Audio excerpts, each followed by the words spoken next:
Okay, so first of all, welcome everyone. I'm very happy to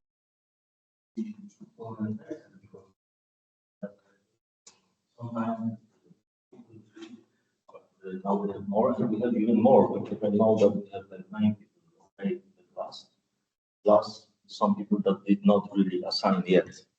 So we will see. This course is very rare, so I try to give it once per 2 years because it's impossible to gather more people, and also it's more fun when more people are there. And it's a lecture very much about my work, and very much about the things that we are doing scientifically here at the Institute. So in my group and with my collaborators and so on. So you can expect a lot of things that I will show from our research, but not only. I will also present you some techniques that other people use, that we are using, and and the class is organized in a way that we have both the lecture and the lab. And now today won't be a lab. Today will be 2 hours lecture, because this is impossible to start something practical without the knowledge about what we are talking about. So we decided to do it in a way. There is also another thing that I'll tell you, because you may have looked or you didn't have a look into the schedule of the lecture. We start with 5 meetings, then we have a longer break, like 3 weeks, and then there are following 5 meetings. So first 5 will be devoted for lecturing only, and then we'll have the lab part. The reason for that is that because I have to leave for 3 weeks, so I have a scientific visit somewhere, and also from the organization point of view, lab should come later. Otherwise, that will be messed up. So yeah, okay. So that's the thing. Now, what is on the lab? Because that may interest you. Because listening to lecture is easy, but then we have to do something. So don't worry. I know that I have people who are not specialists in fluid dynamics, so I will of course introduce everything. I'm not the teacher that try to push people very hard, but I try to push people to do something practical, and that will be practical here. So you will have basically, I don't want to scare you yet. It's nothing that you will spend 2 weeks hard working on the computational fluid dynamics course. Don't worry. You will be given something that you will go out from the lab with some practical knowledge as well. Okay, so don't worry, you will be able to do it even during the labs only. So that's the idea I have. And then for the, I don't know how about the exam part, because I don't know whether we give a grade for the exam, but I will tell you next week. But if the exam comes, so if I have to give a grade for the exam, not for the lab, then you will be given just a little extension of your practical thing that you did during the lab. Okay, so that's my idea of the course. So my idea is not to force you to learn, is to encourage you and to give you some nice thing, okay, something that you may not have found before. Okay, and yeah, what else at the beginning? Maybe you have some questions. When we're going to do the lab part, which language or environment are we going to use? Okay, okay. So now I have to go a little bit into details. Okay, so the lab part consists of, my now idea is that we have 2 parts. One is programming part, in which you will implement your own CFD solver, simple one, the simplest possible, even simplified, because I will give you something from the paper that I published 3 years ago, and this is a simplified lattice-Boltzmann method. Doing that, you will be able to do the solver from scratch and solve the Navier-Stokes equations and see results, play with them, analyze, just visualize and measure something, okay? So that's the first part. And in this part, the easiest possible is to work with C++, because the code written in the paper is in C. But nowadays, it's not a problem to rewrite into Python or anything else. It's as you wish, yeah? But this is purely programming part, okay? Now, the second part is different. The second part is to use external software. And I want you to install and use OpenFOAM. This is a software that it will be installed for you on the lab as well. So we'll work in the lab part, in which you basically write scripts. in the internal OpenFOAM language. So it's pretty simple. You will go through the tutorial and you will know. So during the lab, you will do a tutorial and then you will extend it because CFD, so what we'll learn here is not only about numerical methods and techniques, but also about the software that is used. Because in everyday life, if you go to a company, people use software that is available. Yeah? So that's the reason. Okay, so that's the question. Yeah. So don't worry, the first part can be done in anything. If someone writes in nice language that I didn't even think of, that's also very nice. Sometimes people from computer science like to do such things. Okay, any other questions? Okay. So yeah, so okay, so let's start, yeah, because it's important to do the first lecture. But before I start, I give you something. That's my new idea. Because do you lecture? Do you give lectures to people sometimes? Seminars? Yes, we are seminar on Monday. Yeah, so I expected that you sometimes step the people and try to give a lecture or give a seminar. And now, so for this year, I have an idea that I will give this piece of paper to everyone. And now, your task for this lecture is to give paper to me back. Okay? You give it back. You can give it back to me. You can give it empty. Okay, no problem. If you give it without anything, that's also a message.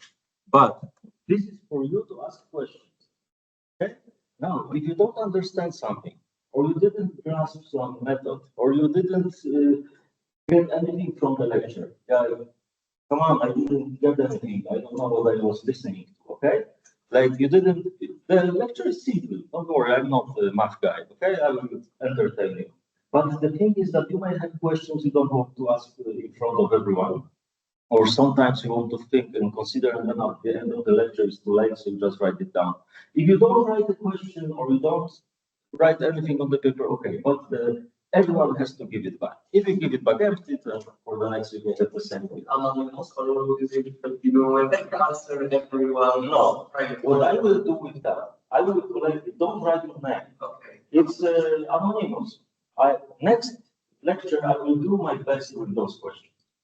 Yeah? So if there are like technical questions, I will address, because this will probably be to everyone also. Okay. Sometimes it's like that. So don't worry to write it down. You just put it here on the somewhere. If you go back or here, and that's okay. I won't even consider who wrote whatever. Yeah.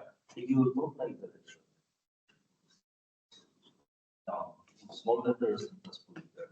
I will also consider what happens. No, I'm kidding. I'm like I don't do lectures for myself. That's for you, and I want to have a feedback. And with lecturing, that's terrible because nobody gives feedback, okay, to lectures. So I thought, why not? I will try this on the starting lectures as well. And we will see what those first years people will write. Because we are winning. Sorry? We are winning. But why? Okay, not really, because okay, yeah, you're first.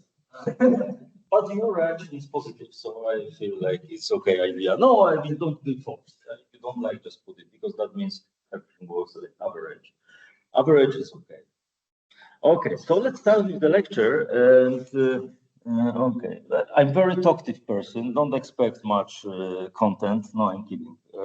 Where is the? Yeah. Okay, and also I need something that will be giving the. Yeah.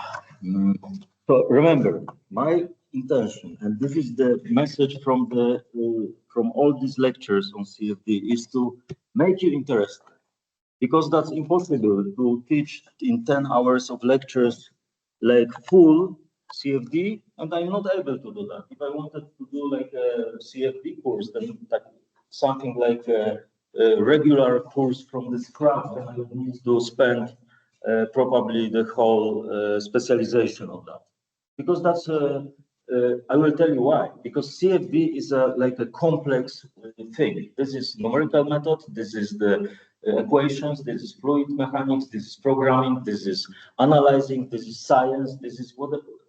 This is really a lot. If we want to do CFD, yes, and we want to do it, we don't want to just listen what it does. And okay. So motivation is the key because that's the only reason I feel. Like, we don't anything about that. Like high motivation. Okay.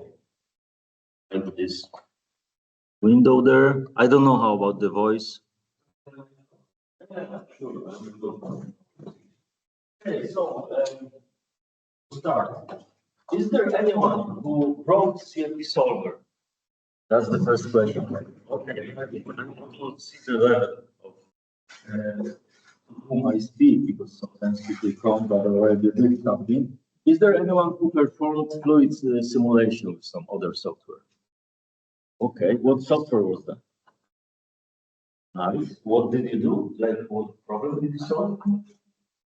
I used it for my bachelor thesis. It was about solar numbers with heat extended area. Okay. So it was a simulation of heat travel. Oh, nice. Okay, so you are probably from Technical University. Okay. And who was the supervisor? I don't know the person, but there are people whom I know that are also using Ansys. So OpenHome is also like in use at Technical University. People are using that. Okay, yeah, okay. Who knows from studies or the Navier-Stokes equation? I will not ask more detailed questions. Just if you saw the equation, yeah, okay, two people. Okay, so let's start. Computational fluid dynamics, the intro. So we will start with the main question of the today's lecture. Why am I there? So why Matyka is giving a lecture on CFD? Okay, so it's an interesting question I will try to address, because then you will know maybe how to proceed or how to get into something that you are interested in, not only CFD, but maybe this also. So for me, computational fluid dynamics was a little bit by accident. I was a student of. Okay, let's go through. One of the most significant pictures that I have in my mind when I think about fluid mechanics and fluid dynamics is the droplet in the water. And you will now know why. This is actually the real photograph of a droplet that is detached from the jet from the water. So you can basically imagine you have a tank of water, like you can have a coffee or very good time to drink it because it's hot. So you have a flat surface, you have a tank of water, and you have a droplet. And the droplet goes into the water, it can be bound back because of the pressure that put it back upwards, and then the jet is created. And because, now I know why, because I was studying this for my master, but then I didn't know I was studying a lot, but that because of the surface tension of the droplet at the end can detach, and then you have this phenomena of droplets spreading around. Yeah? So that's one of the phenomena of fluid dynamics, actually somehow related to CFD as a tool for solving them. Yeah, but why do we solve? Sorry, the parts are not translated, transport of fluids and gas. So why do we study? Why do we study fluid flows? Because they are everywhere. They are in our body. They are around. If you have a car, as you probably know, if you have Formula One racing, so people try to use flow tunnels or computational methods to study how to or optimize cars or shapes of cars to make them less drag. Okay, so that the drag is lower. If the drag is lower, they can go faster. And so sports, of course, like if you have a ski jumper, okay, he has to put the body in the right pose, not only because this gives you the nice shape, yeah, but because he optimizes the drag, okay, and not only, but also a lift. So there is like a optimization problem, because on one hand you want to have a lift that gives you the keeps you in the air in the position, but also the reduced drag so that it can go faster. Biology, of course, so you have artery system in which you have a pump. Okay, the heart is a pump that pumps blood through your artery system, and with this is a very complex not object but the system, because the pump is moving with moving walls. You have arteries that can also be fluffy. You have big artery like this. Everyone has an artery like this here, but also artery which is I don't know the numbers, but orders of magnitude smaller in the very inside the body, so that the oxygen can be spread around everywhere. So imagine how, from the fluid mechanics point of view, complex the system is, because the turbulence can be there. But in the capillaries, no, there are capillary effects, and we are pushing the flow through the whole system all the time, minute by minute, like dun, dun, dun, dun, the water goes. Yeah, so we are like fluids are there. Yeah, oh, maybe you get more interested. Why do I say about these systems? Because for specifically biology, I will tell something more because we also had a project on that. And with an applied sciences, porous media are interesting. And this is actually my primary topic of my research. And this is mainly because people are interested in oil recovery, shale gas recovery, the transport in ground, in huge systems of pipes and underground transport, CO2 storage, stuff like this. But not only, because the porous media are actually everywhere. You can think of your lungs as porous, yeah, because they are very well developed, but they are everywhere in the lungs. But and the air has to go through, and so on. And of course, weather forecast. We have one person in theoretical department that is interested in that. If you are interested, I can give you a contact, because that's something about the cyclones, transport, and so on. Very complex topic. And okay, and many others. And now, to be honest with you, because I want to encourage you that this phenomena is not only about the phenomena itself, but also about the community of people working in this CFD stuff and everything. It's a huge topic. It's a lot of people. And really, I know that each of you are thinking about different, different ways to go during your studies and after. So for this 20 hours that we have all together, just try to concentrate to learn specific small thing that I try to teach you, okay? And then from that you can grow and think of something else, because otherwise you can get lost, okay? If you go into this software or that, or try to learn everything, that's not the way to go. That's pretty much too much, okay? And I know what to teach you, to give you this little thing that is actually very useful, and maybe in the future you will gain from that. Okay, because this is, as I said, not only about the simulation itself, you will also learn how to analyze, for instance, three-dimensional time-dependent fields. And in every field of physics, they are there, yeah? So basically, you don't have to study CFD to get something from what I will be talking to you, okay? That's encouraging for attending this course again. So, but let's go back to CFD. What is CFD about, and what we will be talking about in this course? We will be talking about basically solutions to Navier-Stokes equations. And we will talk more about these equations during the course, during our lectures, but let's have a look, because that I wanted to start with the equations so that you don't get board later, because later there will be more pictures and so on. But it's important to know what do we solve actually, and what we are interested in at this particular course. So we will not talk about the heat transport. Not that it's not interesting, it is, but this goes more to diffusive processes.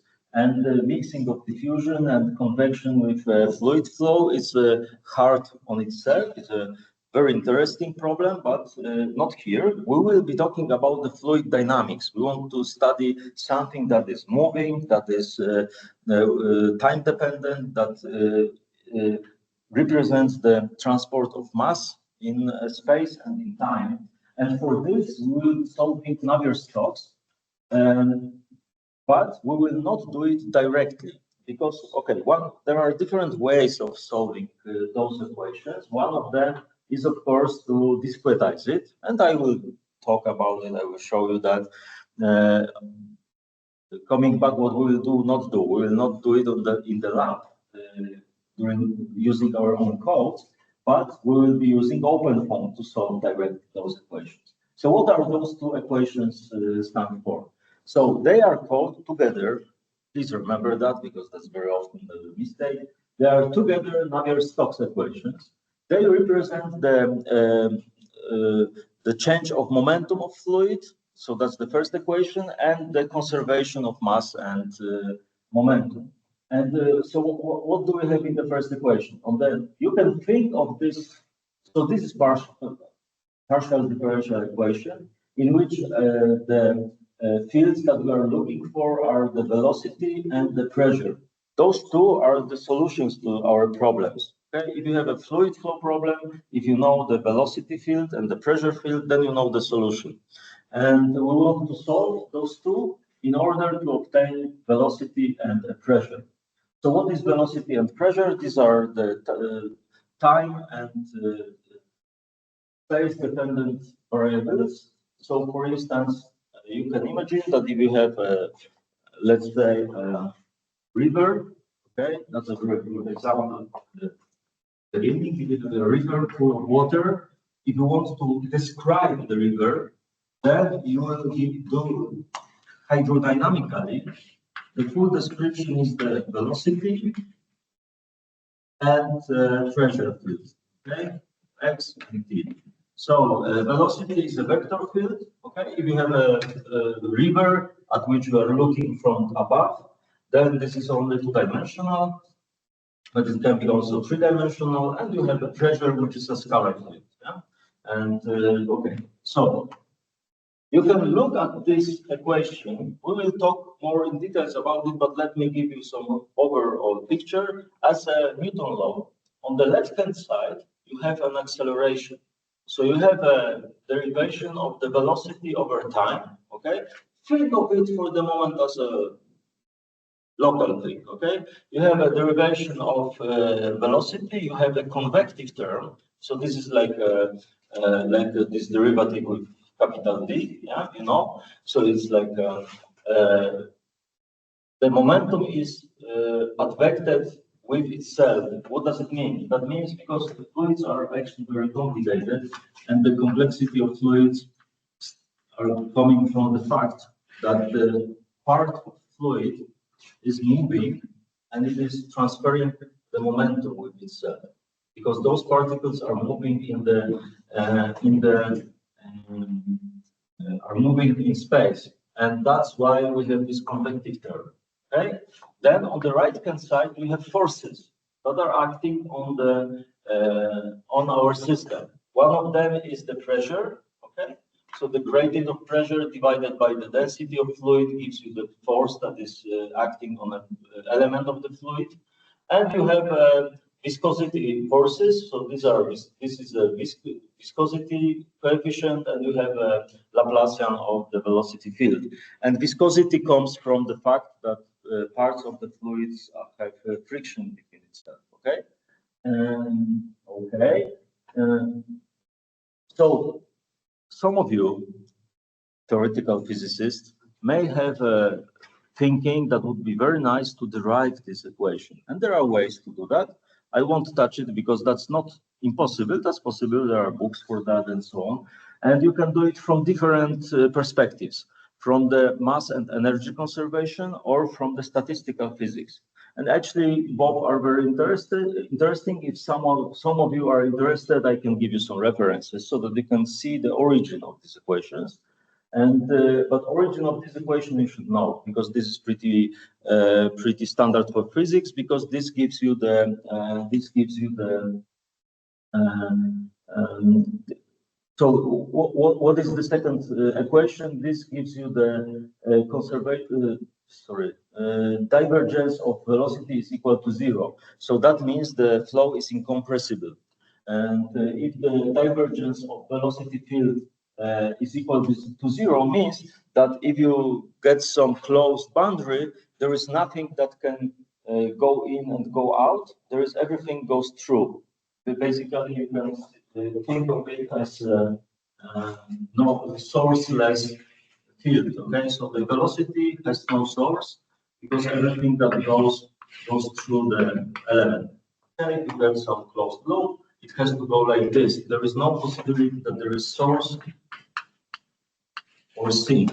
And this gives this equation. And why there is no derivative of the density? Because usually we have also the density fluctuations in the flows, because we are talking about the incompressible fluids.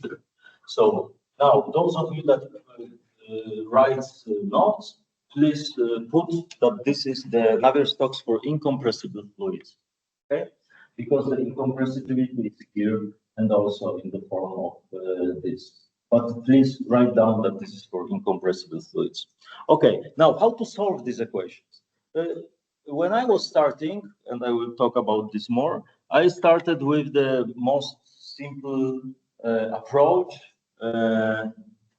Now, those days, for me, that was the direct discretization of equation using finite differences. Because basically this is the partial differential equation, so you know what to do. Numerically, you take the numerical derivatives, you are putting them into the equation and you try to solve it. The problem is that you cannot solve it that easily because you have two variables that you are interested in one equation. Okay, there is this equation that keeps this all together, and this equation is very helpful because then some special algorithms were created by people who want to solve these equations that iteratively calculates the solution using this equation and use this equation to create the correction terms. And those are called pressure correction methods and so on. So you can find many of them in CFD. So basically, again, you can discretize this equation. And this is a huge word there because the way you can discretize is basically endless. You can use finite differences, you can use finite volume, you can use finite elements, boundary elements methods, meshless methods that are nowadays in our group because of David, my PhD student, and so on. You can use particles. So basically you can solve using some kind of particle-based methods. And those I like very much because they have a lot of possibilities and they are pretty straightforward to work with. More of this later. Particles, I mean, for instance, smooth particle hydrodynamics methods. So if there is anyone from astronomy, those people can be interested in this because these are SPH are the methods that are originally from astrophysical studies, not from CFD, not from fluid dynamics really. And molecular dynamics, there are possibilities to calculate the transport of mass and the behavior of fluid using molecular dynamics. So basically atoms with interactions is of course very complex, and you have to use nice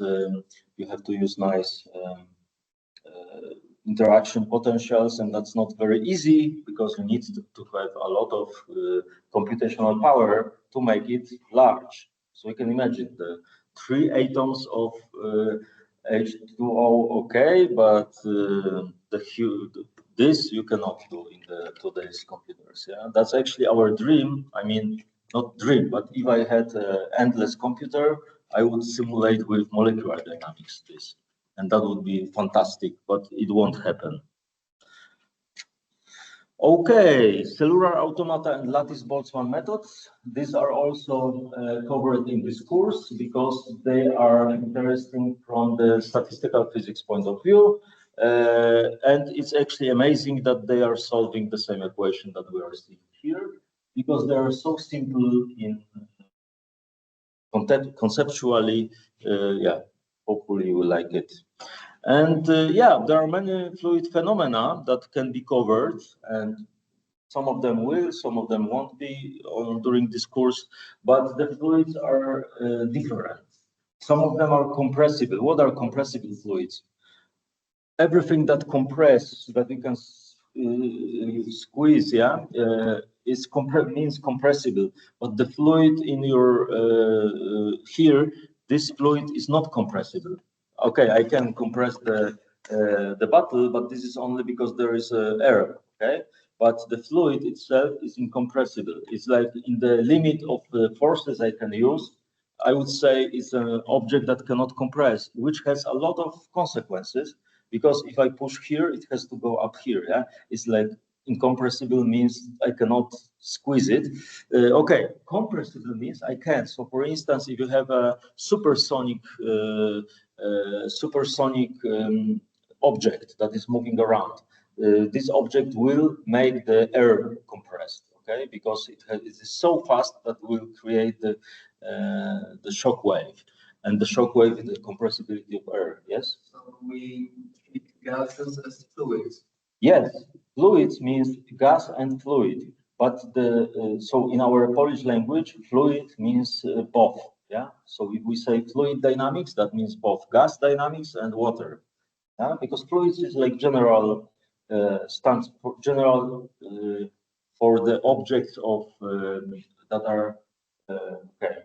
Definition of fluid. Okay, gas and water. Yeah, gas and fluid, air and water. Yeah. That means we say about fluids. We will be here working more with water kind of things without compressibility, because that's actually more challenging from the computational point of view. Yes.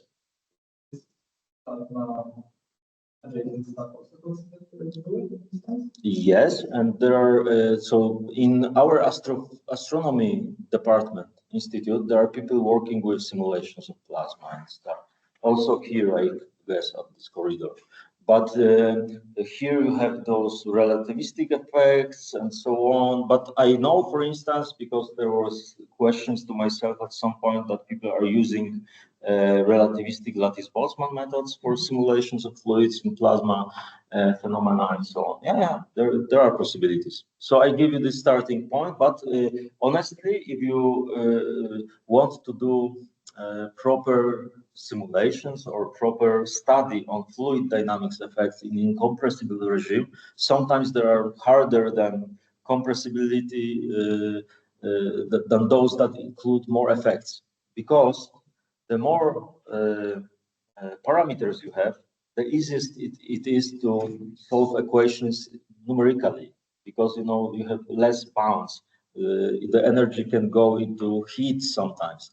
Here it cannot. It has to be conserved in the proper way in the fluid manner. Yeah. So that's actually The water can be low or high speed. We'll talk about it. It's related to Reynolds number. So the number in the dimensionless number that describes fluids. Okay. It can be Newtonian and non-Newtonian. What does it mean? Newtonian means that okay, this is related to shear stress, which is linear or non-linear regarding to velocity. So that's in scientific language. But let's say Newtonian is a normal fluid that flows in pipes. In your pipes, the water is Newtonian, because so the response of the applied stress is linear. But if it's non-linear, so it's like toothpaste, toothpaste. Paste. Do I say it correctly? Yeah, toothpaste. So this is non-Newtonian. Non-Newtonian is also sometimes the children are. Sometimes parents do this non-Newtonian water for kids, because you can mix the monka, flour, flour, the water stuff that you are using in kitchen. sorry, that missed the words. Okay, so you use it with the water, mix it in proper floor. Okay, and you mix it, and if you do it properly, then the water becomes non-Newtonian. It's pretty funny because if you take it from the ground, I will show you some movies later. But if you take the water slowly, it will pour through your fingers. But if you do it hard, then you can even hit the wall and it will bounce back. Because if the speed is fast, then it will keep the same shape. But if it is slow, then it behaves like water. Because the shear stress depends on the velocity, basically. And that's the difference. Okay, and the water can, I mean, the fluids generally can be 1 or 2 phase or 3 phase, etc. Yeah. So if the women can have these fluids that are cleaning the nails, and sometimes it is divided into 2. One is the blue part and one is the white part. Did you see this in like Rossmann or somewhere? Because this is pretty funny. Because my kids try to mix it, and this is impossible because you mix it technically. It seems like mixed, but if you put it on the table for like 15 minutes, it will go back into 2 phases. So you have like a large density and low density phase. And this is the same if you have water and oil or something like this, but then maybe the mixing is easier. Okay, because they can be separated not only by the density, they can be separated by chemical potentials and so on. They can differ in many ways. Okay, and again, a little bit more precisely about Navier-Stokes equations. This is a little bit different only because I put the density here on the left-hand side so that it looks more like F equal to ma, yeah, something like this. F equal to ma, and the continuity equation, yeah. And so again, you have unsteady acceleration, convective acceleration. This all term is called inertia, pressure gradient, viscosity, and other forces. What are other forces? This equation is pretty general. You can put everything there. So in heat transfer, you can put some approximation for the temperature transport, like Buzinescu approximation or something. It all goes there. But generally here you would like to put gravity, for instance, or weak force, or anything like this. So that's pretty much the equation. And the continuity, again, without the density, because the density changes because we assume density is constant everywhere. Okay, good. And now, now the best part of the lecture. So the CFD story. Okay, no, I really like it because how to enter CFD business. That's not that simple. At this institute, there is no history on CFD. So I'm like the first person working with that. There was one professor, Dr. Richard Petru, who had some papers in this institute on fluid dynamics, but not on CFD. Now, okay, I was at your age, more or less, when I was here sitting at the institute on my first year of computational physics, and I was actually thinking where to go with my research, but I already had some experience with fluids and how did it happen. So I was always a Demosthenes guy. So any one of you knows what Demosthenes is? No, okay. So there is a community of people that is interested in computer science, but not in an usual way. Most of the people are playing games, sometimes writing games, like to do some maybe software sometimes. Okay, that's 90%, 99%. But there is a little group of people in the world that is doing something. Okay, more in a, I wouldn't call that, more for like a pleasure of creating something. It's not scientific activity. Okay, so because I want to put it because I will also show you something from Demosthenes regarding fluids, and you will be amazed what people do, and they are not scientists. The thing is that, okay, so what this Demosthenes is? So this is a definition is not easy, but I will describe you what those people do. So we are creating a software that is created to show off to other people. So basically to create something that is interesting to watch by other people. Like, okay, back in 70s, when there were those little computers, there were computer games. People were sending games from one to another, okay? But to advertise that, hey, I cracked this game, I'm the best one, they created a little intro, like the text that was flowing on the screen with the music.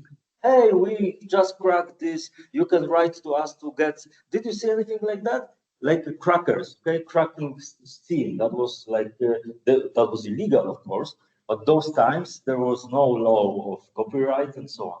And these people were sending around those copies of games with those intros.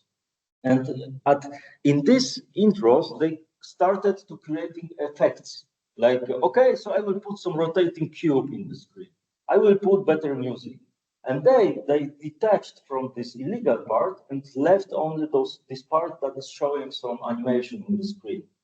But okay, so demo scene is like a community of people working with a software like that to show to other people, to other demo sceners. Therefore, you can imagine this is a very closed community. Oh, it's not visible here and there, but it's actually closed. You don't know it. And these people are gathering together on so-called parties. Those parties are not like 10 people sitting in front of the beamer, but it's like thousands of people in the beamer, and they are showing what they did. So imagine you are writing some effect, and then you go to a party like this and you show to the people, you see the reaction, you talk to guys who are doing the same, and so on. So it's very, very interesting. I have less and less time to do that, but I'm still very active and I try to do it. But why do I say about it? Because if the steel was not there, then I would never do fluid dynamics. Because I was interested initially in using fluid dynamics and CFD in my demo scene activities. That was like the initial idea that I will use simulations to actually show the fluid motion. And yeah, so then I started studying physics, and I had a first idea was to use the pendulum simulation in the demo effects, and I did it. Yeah. And I remember a guy who told me, and that was probably the first one. I tell that to you because you may have something like this, but this may be something different, not silly. If you like, then you are welcome to work with me, of course, everyone. But it's not that. It's important that you know what interests you. I remember that I was this demo scener, didn't know anything about simulations and so on, but I was talking to my older colleague about this pendulum idea, and he told me, Maciek, why don't you make a simulation of the ocean from which the water is scooped into a bucket suspended on a crane? Like, that was his imagination, and I was, how to do something like that? Come on, it's very complex and so on. So today, I would knew how to do such a simulation, and I would know which method to use, and I'm aware how complex is that. And then I will not do it because it's too much work. I don't need it. But it's actually interesting. Yeah, that was my first fluid dynamic experience. I was asked this question. Then I came to this corridor. There was a guy, professor, working on computer simulations with this book. This is a book from Herman. Everyone from computer science, computational physics should have this book in hand at some point. It's about statistical physics simulations. Today, I don't know if this is our course book anymore. It was our course books in this institute years ago when there was a professor, Czesław Oleksy, who was giving a lecture on computer simulations. And he was using this book because actually they were pretty good scientists, because this is about the simulations in solid state physics. So it's molecular dynamics, Monte Carlo methods. It's written in Polish, so this is Polish version, but of course it's also English. You can find it in our library, and I recommend everyone to have a look because you may get attracted into this part of computational physics. It's very, very good book. And I came to enter the room of the professor, and I was, come on, professor, I have this idea of pendulums, how sometimes people come to me as well, asking questions like, I have this and this question, like, Okay, and I said I want to do it real time, you know, for the demo and so on. I was very open. The professor said, I saw on his screen was a simulation there, and he said, okay, I recommend you this book.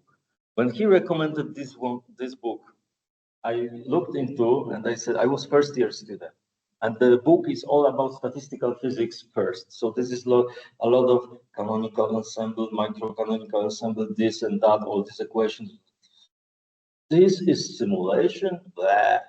I was like, I don't know. This was a good idea, but anyway, I just said, okay, this is not book for me. But I later on studied it, of course. Okay, but then I came across this book. This is again a book that I recommend to every computational physics student because the book is very inspiring, especially if you are from astrophysics, for instance, or this part, or different fields of physics, but the computational methods are interesting to you. Then David Potter's metody obliczenia fizyki, fizyka komputerowa, is a collection of different numerical methods applied into physics from many perspectives. And for me, that book is number one. Now I tell you why. Because I would never be there talking to you about CFD. I would never be actually there being university professor. I would never really do anything because this book was so inspiring.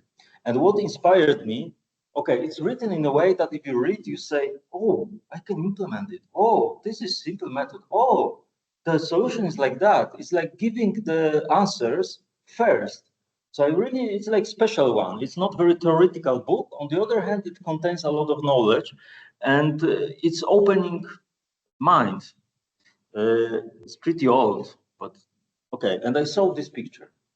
And when I saw this picture, the one on the right, and I read, this is the splash of liquid drop in a deep tank using a method of marker cells, cząstek znaczonych, from the work of Harlow Shannon, Science 67.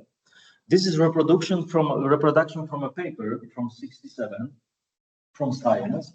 This is phenomena of liquid drop, which is there, that under gravity is put into the deep tank. So you see the mechanism of splash. So the droplet goes into the tank. It's creating this hole, okay? And then because there is a pressure increase in this part, the pressure will put it backward, and there is this splash and jet going upwards, okay? So, okay, you can now use your imagination to see the splash of liquid drop. And my imagination was like this. Wow, this looks like water. Amazing. I want to see it moving.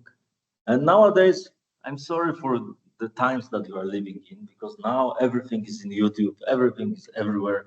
So you will first, but at my times, there was no possibility to see it live. It was like in the book, wow, this is cool. I want to see it. And from this, I want to see it, I started my journey for CFD. And because my initial idea was I want to reproduce that. I want to see it moving and see the solution, because that for me was amazing that it's possible to do the splash. Of course, in the book there is more, because this is a splash of a droplet in a shallow tank, for instance, and the phenomena that you observed, because it's incompressible fluid, so the phenomena that you observe is this creation of this corona. Of course, this is two-dimensional in this example. Then later on, I will show you that those methods are also working in 3D because they are very, actually very, those methods are very general. And okay, one of you can say, I see it in your eyes, and you will write it on your papers. I don't remember about papers. I don't see anyone writing. No, I'm kidding. Okay, some of you might say, and you will be right, and ask the question, so I will ask for you, you don't have to write it, why those particles are actually compressing itself. I told you I'm lying, yeah? I told you this is incompressible fluid, but those particles are squeezing. Now, the question to you, do you know why? Because this is like contradictory, yeah? This is like any idea? I told you marker. No, I told you the method is marker in cell, cząstek znaczonych. That might be too hard question, but I want to just, you know, already half of the lectures. Nice idea. We see only part of the particles. Okay, that's not true, but nice idea. Because still, those particles are still around, but you can see that those that were in the water that were here seem compressed. Yeah? Okay, I tell you, because what you see with particles is not the solution. Particles only represent the area that is covered by water. This is this marker part. The cell method is the solution. So it's a very interesting method in which you are solving equations. Solving equations.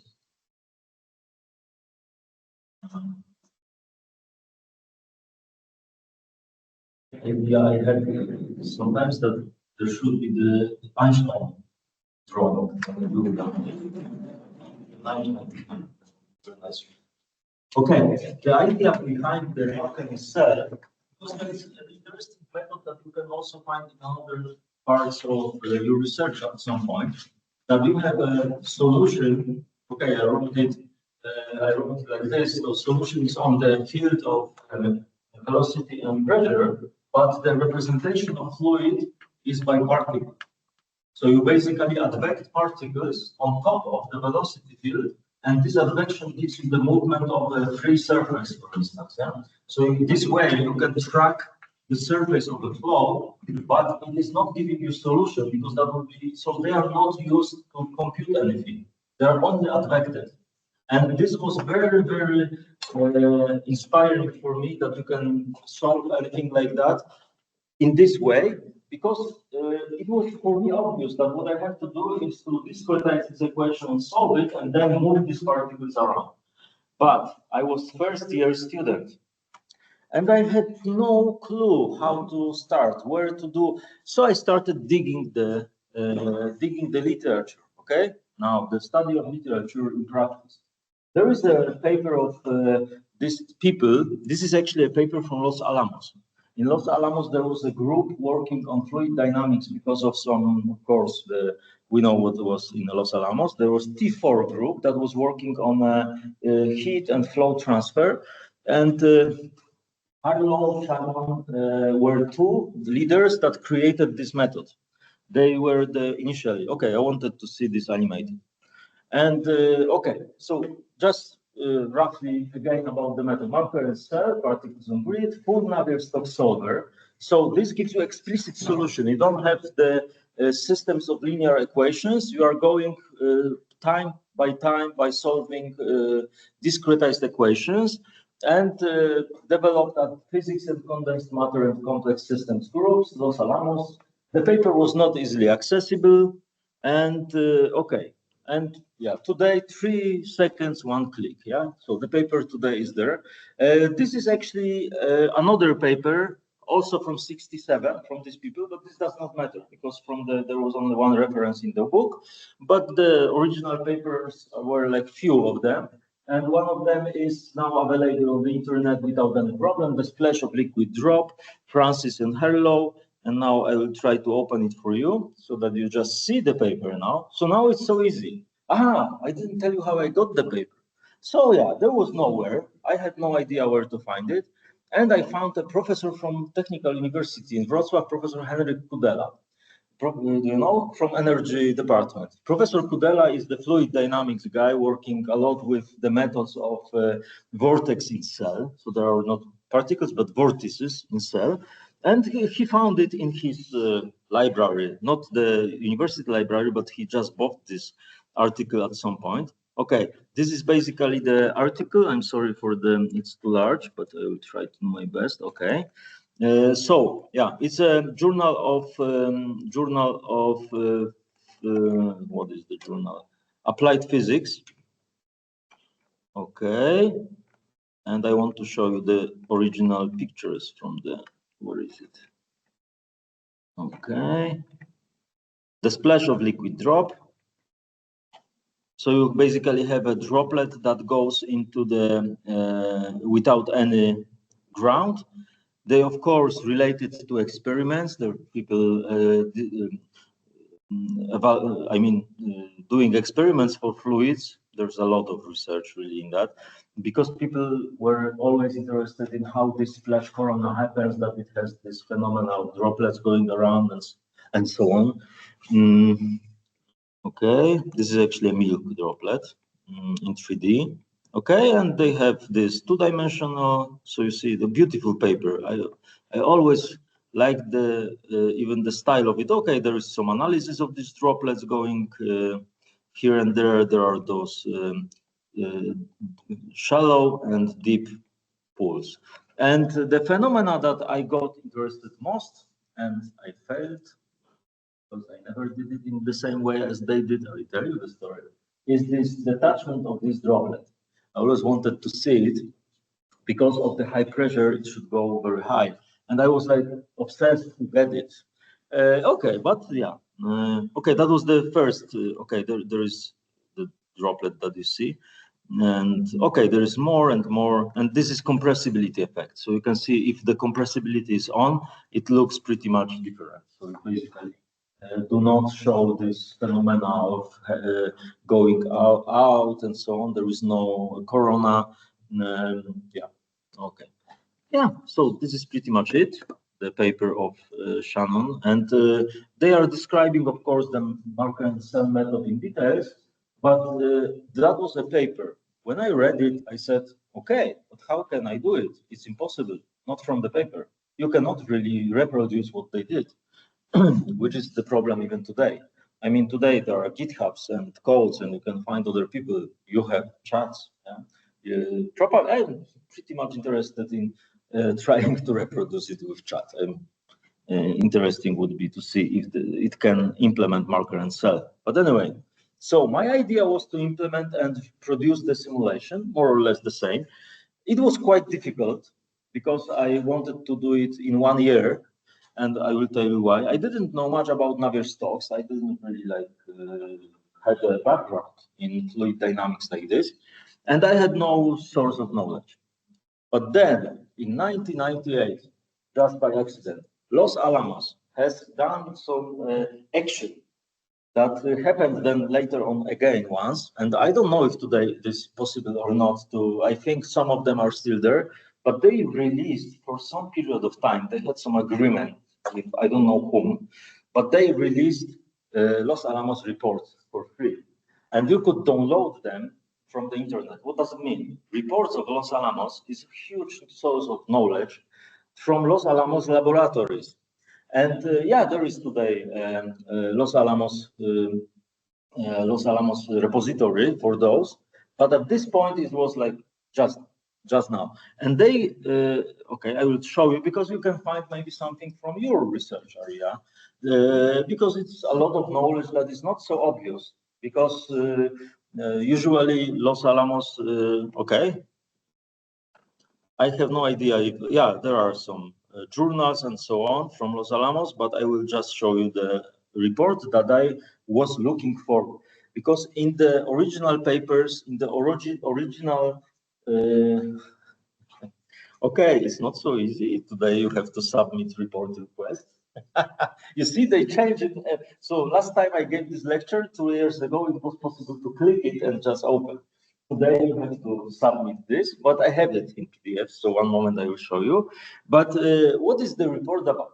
So basically they were reading everywhere because I was digging a lot here and there in this paper, in this book and there and so on. And they were writing that all the details about the methods are in the report of Los Alamos, the MAC method. And I found this report in '98 when they released it temporarily, and I downloaded it. Now I will show you the report. The MAC method, computing technique for solving viscous incompressible transient fluid flow problems involving free surfaces. And the style of the report is amazing. If you have not seen it before or something like this, then you will be amazed how that from the didactic point of view it is useful. That's impossible. I mean, for all our courses, we do something technical. It should be something like this, because this gives a way to go into everyone. So that's only motivation that is important, yeah, to, for instance, study Marker and Cell. And why? Because for me, as a first year, not PhD, first year student, I knew how to program. I was programmer at the time, yeah, but I didn't know much about physics of fluids at the time. But when I saw this, I said, wow, I can implement it. Okay, the report is full of diagrams that is showing a full solver of Navier-Stokes equation with Marker and Cell method. And in this style, what does it mean? Have a look. It is the program in a way in which you have all the steps described one-to-one as written in the program. So basically, the non-experienced programmer can go in and basically rewrite it exactly the same as people were doing at the time in Los Alamos. So you have, for instance, 0 to iteration count. Okay, so the iteration count is equal to 0. Setup index for 10 iterations. Okay, con max equal to 0. Setup index for one sweep through cell mesh. Okay, no to mamy jakiś index. We have some index to go through the cell. Okay, is the okay, of course we are working, you have to know what we are working on. We work on a grid, which is regular. That's very often the first choice. Two-dimensional. You have the ij coordinates, and you're asking, is ij full? Full means is there anything in this cell, because it can be empty. Yes, it is empty. If no, then go to O. O is like another diagram, because this is diagram G. So if you go to O, you have to find diagram for O, yeah, because whole the program is divided into chunks. Yeah? So this, if the cell ij is not full, then you go to O. O is there. You go to O, iteration go. So if the cell is not full, then you basically go around. If the cell is full, then you are asking, is ij obstacle? Means, because in the flow, you can have obstacles, like the parts that fluid cannot go through. Yeah, and so on. So step by step, and what is the? This is the equation. You can already see for some kind of field phi. So phi ij minus 1 is equal to phi ij minus. So this is some kind of. Now today it's pretty obvious for me that this is discretization of an equation for phi, which is basically some kind of potential field probably for the pressure, which goes with the acceleration. So gravity is there. There we have the viscosity. You have some finite difference scheme for the equation that they solve. Those equations are, of course, mentioned in the paper. So I'm just showing you the best part, because this is the most amazing. They, of course, describe what is there. They describe the equations and so on, and they say what part is doing. But for me, it was like, now it is possible. And from now it is possible, it was 1 year of implementing it. I was rewriting the whole this code, just one. It was really interesting. I learned a lot about programming at the time. Because 12 years later, I came across a solver that is basically working, and it worked. But you know, it was first time in my life that I wrote something I didn't know how it works, but I just rewrote, and I learned a lot about fluid dynamics from this perspective, because I had to understand what is the field, what is the pressure, what is the equation behind, to basically know what I'm solving. And yeah, and I created program Fluid. So this is first year students, remember. So there was a physical one piece at the time. That was a special kind of a program that started in the middle of the semesters, 2000. And yeah, I was like writing about the equations there. I even understood then at the time, 12 months later, what is this, what is divergence and so on. I didn't know that before. But and I described it, and that the reason I'm showing that is that it's actually interesting story, because this program I submitted to the contest for the fluid, for the software that was organized at our institute. Remember the institute? A few years ago, there was a contest for physics, computational physics students that was organized by the faculty, and the students were able to provide the software in order to basically be evaluated. And it was a contest. I submitted this 12 months of work. Really, you know what? You know what? What people didn't do at this contest? They didn't give the first prize. They gave the second only, because they said, and the explanation for this was they didn't believe I did it. And I was like, oh, no way. And I wrote how I did it, that it is great. And so, no, they said it's like, from where is the code? Because I was the first year student. And I said, okay, but it was for me like, okay. But it was the best thing I did during my studies, because I spent so much time. I never ever spent such a lot of time, because I didn't have to. Because I learned a lot doing that. And then things were easier later, yeah? So it was a lot of experience, and these are the results of the program. Of course, I didn't use this. I did also use markers to draw, but I also played a little bit with colors and so on. So I was amazed that I can do many, many things with that. For instance, this is the initial condition for the fluid, that you have obstacles here and there, and you put play, yeah, so basically start solving equations, and because of the difference of heights, you have different pressures, yeah, because that's a pretty much the thing that you know from physics. So the pressure here is the highest, so it will push the flow to the places where the fluid is low. And the funny thing was how I learned a lot about physics, not maybe learned, but in practice, physics is different than in theory. That's actually because, you know, I was also always like thinking in simple terms, but my initial system, I just remember what I did when I was a student doing this left top simulation. I did a mistake. You know how the mistake looks like?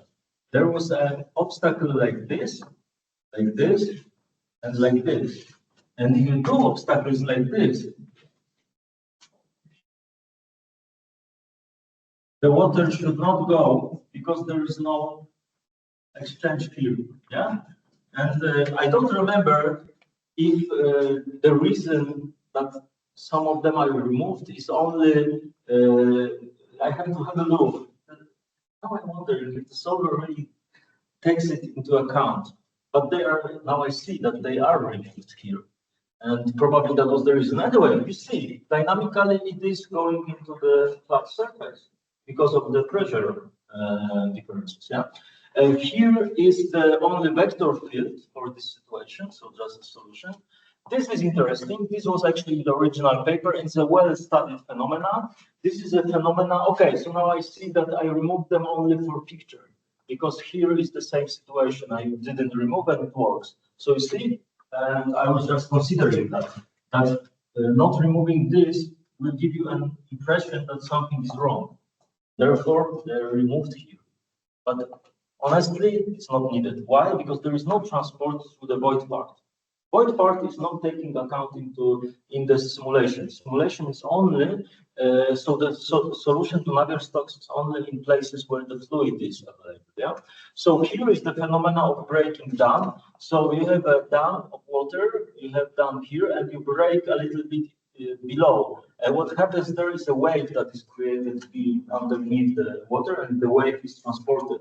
So basically, you see the from the physics point of view, it's pretty rich, because some people study solitons. What is soliton? It's a wave like this that creates here, goes there, and just goes in the so you can describe it as a soliton. But here we have a full solution, because we have not only the movement of particles, we can also say something about what is the reason to create this wave. There is a vortex that is created here. I can see from the pressure field, okay? There is a vortex.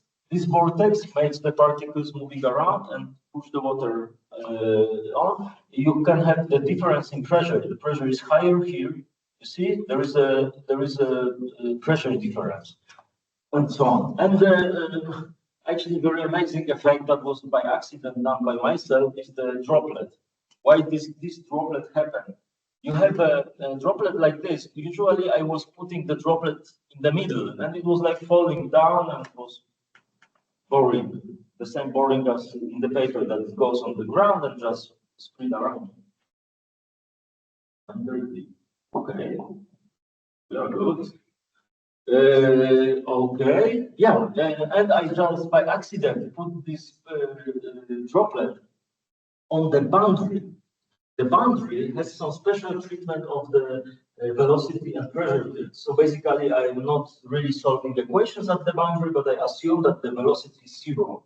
If we assume that the velocity is zero at the boundary here, then the particles that are there are slowed down. So they basically are not moving with the speed of the flow solution. And therefore, there is this effect of, actually, I would say, we are saying sometimes of the Demoscene, so scientifically it's the same, it's a fake effect. Because it's not really solution, it is only because I put it on the boundary conditions, like a model for a droplet formation. That's pretty interesting, that looks like this. Okay. And the high pressure just during the splash. And today, after all these years, I see a lot of flaws of this solution. I can tell you if you want, yeah? Okay, so for instance, you see what happens near the boundary? There is a little kink just near the boundary that some of the fluid wants to go out, but some of the fluid is pushed towards the droplet. Looks terrible. Today, I would spend a month on trying to solve it, because then the solution would be full and really very nice, but this is actually very, very bad. And also the problem of particles that are not filling out the whole domain of the flow. Because if the bubbles like this are created, the only way to solve it properly is to apply some model for the surface tension. And here, the solution do not contain any surface tension effects. This is purely Navier-Stokes with some approximation of what happens on the surface. And this, of course, is not important in large scale. So in simulations like this, the surface tension is not very important, but close to the boundary or here, where the curvature is changing, so much the solution should contain it. Now I show you the movie, which basically shows the effects. Okay, just to tell you, pictures always look better. No, not that I want to make it worse, but I like the pictures more. But it shows the behavior of flow. Yeah. So you have also like breakdown. Here you have the bubbles of water going upwards. So I just created the whole domain of water with some holes, and just this happened because I was playing with the software. Yeah? It was pretty like I don't know what happened that this goes down. There are some vortices around, yeah, you see, because of this that the bubble was very large. Then these vortices are created, and there is because of the gravity, the flow wants to go down, and this bubble goes up. This is the droplet, and okay, you can see these effects near the boundary. These are very, very bad. Now, if the water goes slowly, then it is okay. But okay, this is nice. You have again the wave that goes above the obstacle. Okay. Please remember, these are like the first my ever simulations in life. Okay, this is the water goes down because of the pressure creates a fountain. That was the idea. Here the gravity is like this. That's the gravity vector strength. So basically what you see should be rotated. Yeah. So gravity. Here was an idea that this goes like from the bottom. But the water looks like very heavy, and you know why? Because the problem with simulations like this is always viscosity. If the viscosity is high, then the solution numerically is unstable. You get a lot of vortices, you get the high Reynolds numbers, you get high velocities, and so on. And yeah, so that's actually pretty much a problem with simulations like this. Oh, there is also this effect. Okay, yeah. So therefore, I had to lower the viscosity of a fluid, and if you lower the viscosity of fluid, then it's pretty much like an oil or jam or something. Still can be Newtonian, but will be high. And you see, if you continue longer, then it's like something is working very well. And I tell you what, the devil is in the boundary conditions, always. The most important in simulations like this is not this part. This was easy. Solution of Navier-Stokes is pretty much straightforward. The problem is on the surface, and the problem is on the boundaries. And this is actually the main reason something may not look like you would like to have in this simulations. Okay. Okay, and now we are 10 minutes before the end, I guess. Yeah, we started, what? We started 15. Yeah, so we still have some minutes to cover, and I will tell you about the continuation of that, just to give you some more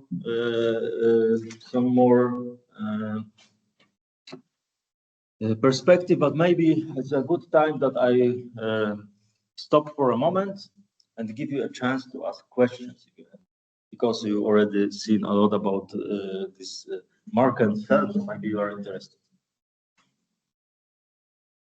We said at the beginning that we are not going to necessarily solve differential equations, but only the software. Yes.